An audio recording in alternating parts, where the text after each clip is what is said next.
Hello, everybody. I'd like to take a second to be dramatic. So, as some of you or most of you may know, we started this podcast about a year and a half ago.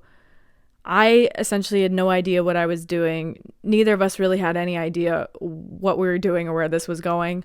I mean, Melissa had experience on camera, obviously, for a bunch of years, but I really didn't have anything. I was very shy and quiet on camera. Like, I cannot tell you how much I was sweating that first episode back in July of 2020. And Melissa was like, just why are you so nervous or whatever? But this is something that takes practice and time. You think you can just throw on a camera. Oh, I could do that. But it's like, man, it takes like so much practice and like hours of footage and editing and redos and all the things like that. Basically, if you don't care about me or Melissa, that's understandable. But I am going to be talking a lot about me in this, and obviously Melissa too. And I know this might sound silly to make a big deal, to make a video like this with having barely 1,500 subscribers, but it did mean a lot to me. It took up over a year of my life. And so I just kind of wanted to hop on here and talk about the experience. So warning, I'm just going to be talking about myself and Melissa a lot in this. If you don't care, totally understand. I remember trying to get into entertainment since before I could remember, but I remember COVID hit March of 2020, and then April of 2020, I had finished school. And so basically of April of 2020, I had no job, just finished school, and locked in the house with my parents at 24. And you couldn't really apply to a job in that little window then, because just COVID was so locking down the whole world at the time that I was just like, I don't know what to do. So all I did was like go on TikTok, because I'm like, I literally have nothing else to do. Started doing okay on TikTok. And then I remember when I was 20 years old having a moment of like, I really want to do entertainment. Like, maybe I'll like go into acting or like go into stand-up or something. And then I remember Christmas break ended. It was my second year and I just didn't know what to do. I was like, do I transfer schools? What do I do? And then so I got back from break and went back into playing university basketball or whatever, and was like, oh my God, the thought of acting or any of what I just said in entertainment is 10,000 times scarier than any assignment or like presentation or even playing university basketball. Like, the thought of that was way scarier. So I was just like, yeah, whatever, I'll just go the traditional way. And then this stuff that happened in 2020 kind of made me realize, oh, maybe there is like a different route. I don't know. It was a confusing time.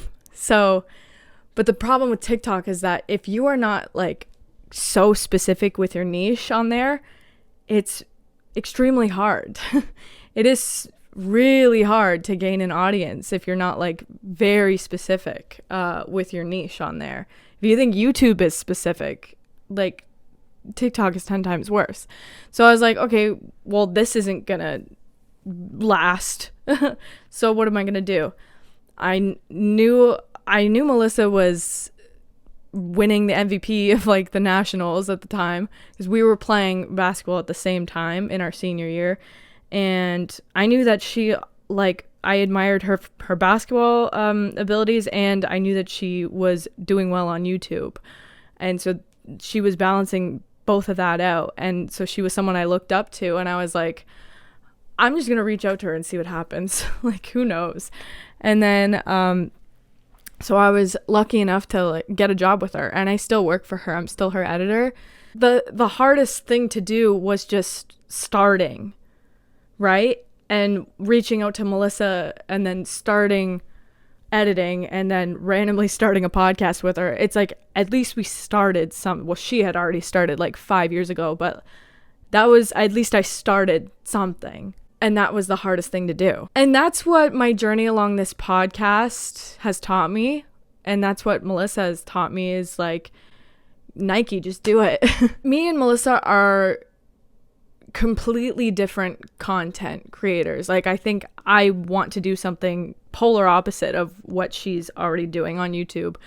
And I think that was great. I think that's why we had somewhat of an audience. And she's been doing this for years. Something that I learned off her is she excels at just like getting something done, and just almost not thinking about it. Like, we decided the day of, I think it was like July, like, I don't know, 10th or 17th or something. We just like decided that day, like, hey, let's just sit down and record a podcast today. And like the overthinker like me would probably be like, oh no, I'm not ready though, or like, I'm not good on camera, we don't have a microphone, how are we gonna, I'm not ready to edit something like this and post it. What are my friends gonna think? Oh my god, everyone's gonna think I'm crazy or whatever. And she was like, Nike, just do it, who cares? Like, so that's like a really big lesson that she taught me like throughout this whole journey. Even the time that we got microphones for the first time, I remember being like, I got them, but like maybe we'll just set them up next time because we like don't have enough time or whatever. And like, I have no clue how to set these up. Like, it's just a hassle. We've already been getting views without microphones. Let's just do it next time or whatever.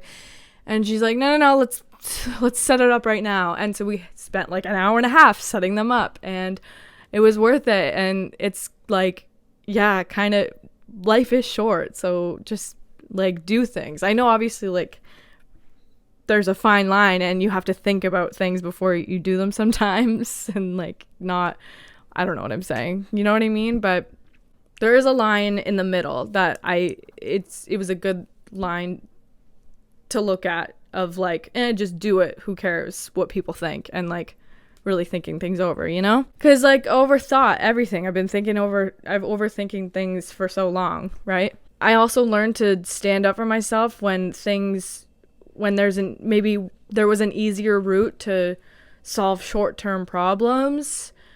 You know, the easier thing to do is just give up or whatever, but in the long term, doing what's right and not giving into intimidation or people trying to tear us down ended up being some really great lessons for us, and that I'll continue to take with me. I learned how to get more comfortable on camera, which is that was the starting point. That was something that it was really hard to overcome, and I'm finally pretty comfortable on camera now, and it's given me more confidence to my next step in hopefully entertainment, whatever happens. I have a lot of ideas, and I'm really excited for what's to come. You know, people change and they grow very fast, and basically the reason I'm making this video is that I don't think it makes sense to post on here anymore. I don't think it makes sense for me to post my not personal content, because I feel like I want to take a different route instead of the commentary that I was just trying to do because I liked some of the commentary people that I liked. I just don't know what I want in terms of that yet, so I just don't think it makes sense to post anymore. And even Melissa has kind of taken a different route in life temporarily, so it makes sense. But I did want to come in here and close it up and talk about it, because it took up a lot of hours of my life. I produced a show. Like, I know it wasn't many people watching, but it got like an average of 1,200 views per episode, maybe. It got almost 60,000 views on YouTube as of right now, almost 3,000 downloads. And I obviously know that pretty much everyone here has come from Melissa's thrift channel, from Threads Obsessed, but you didn't have to stay. And so I appreciate you for staying and listening to what we had to say. You know, I learned to script write on here. I was writing scripts for us and just writing a show almost every week for like 40 weeks in a row or something like that. It's like, I don't know what I was doing, but it still worked. And now I have some understanding. I have more of an understanding of what's next and more experience. And that's all that you can really ask for in life, I think. Maybe. I don't know. Maybe I just sound like I'm being pretentious. Who knows? I obviously know, compared to a lot of podcasts, most podcasters and YouTubers, like, our viewership was like absolutely nothing. But I still just want to say thank you for supporting us and supporting this show for this long. And even if you don't support us. Thank you for watching anyways, because I wouldn't have the confidence to take the next step into the entertainment ventures that I want to do. I still post on my channel called Fran Not Fine, and I still edit for Melissa most of her videos. I still help her out with a lot of her content and some Depop stuff also. Trying out a lot of things because I started something. So it might take a while for me to get to where I know I'm supposed to be, but I started something. And that's what this podcast and Melissa has given me, which I'm going to be forever grateful for. And also this experience, like, it worked because I was trying to post on my channel individually, and when I came to Melissa, you know, the first thing she said was teaching me like the tricks about editing on iMovie. Like, she's taught me about like audience retention and brand deals and like more editing techniques and sound softwares I can use and like Photoshop stuff and just so many things that like I didn't have knowledge from before, just because she was the experienced YouTuber and stuff. So, you know, mission accomplished for getting more experience and stuff like that. So that's something tangible that I was able to say. Again, I'm very grateful to you and to Melissa, to everybody here. Just want to say thank you again. Hope to see you on my channel doing the same stuff. Hopefully maybe one day doing something even cooler. I don't know if we'll never post on this channel again. Like, maybe we'll come back once or twice a year to just catch up on what Melissa's doing, because she usually has a lot going on in life and it's fun to keep up with her and her ventures. So who knows, that might happen. It might not. I can't say for sure, but yeah, I just wanted to close this up. Now I'm gonna sign off from this channel kind of dramatically. Thank you. Bye.